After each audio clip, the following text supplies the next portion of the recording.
আসসালামু আলাইকুম।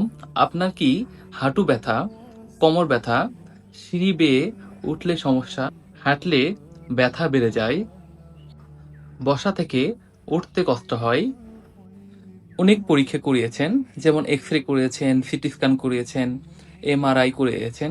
ওষুধ খেলে কিছুদিন ব্যথা ভালো থাকে, কিছুদিন পর আবার ব্যথা ফিরে আসে। এমনকি আপনি ইন্ট্রা আর্টিকুলার স্টেরয়েড ইনজেকশন নিয়েছেন, তারপরেও আবার ব্যথা শুরু হয়।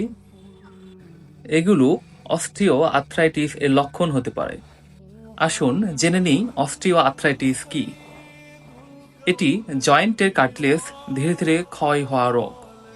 কার্টিলেজ ক্ষয় হয়ে গেলে হাড়ের ওপর চাপ এবং ঘর্ষণ বেড়ে যায়, ফলে ব্যথা, শক্তভাব এবং নড়াচড়া করতে অসুবিধা দেখা দেয়। আসুন জেনে নিই এটি কেন হয়।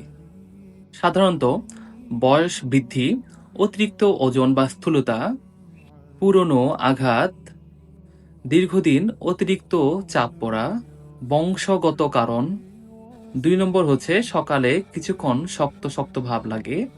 ৩ নম্বর হচ্ছে বসে থাকলে উঠতে কষ্ট হয়। ৪ নম্বর হচ্ছে সিঁড়িতে ওঠানামায় কষ্ট হওয়া। ৫ নম্বর হচ্ছে হাঁটলে বা কাজ করলে ব্যথা বেড়ে যাওয়া।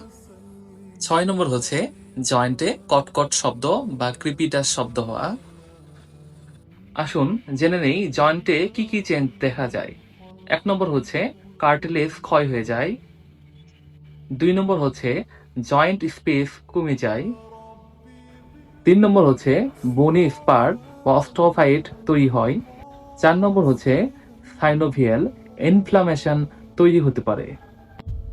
এখন কথা বলবো অস্টিও আর্থ্রাইটিস এর চিকিৎসায় আকুপাংচার এবং হিজামা এর গুরুত্ব। আকুপাংচার ব্যথা কমাতে সাহায্য করে। শরীরে প্রাকৃতিক ব্যথানাশক এন্ডোরফিন হরমোন নিঃসরণের মাধ্যমে ব্যথা সারাতে খুবই উপকারী। কিছু কিছু রোগীর ক্ষেত্রে জয়েন্টের কার্যক্ষমতা এবং নড়াচড়া উন্নত করতে খুবই সহায়ক হতে পারে। ব্যথানাশক ওষুধের প্রয়োজন কমাতে সাহায্য করে।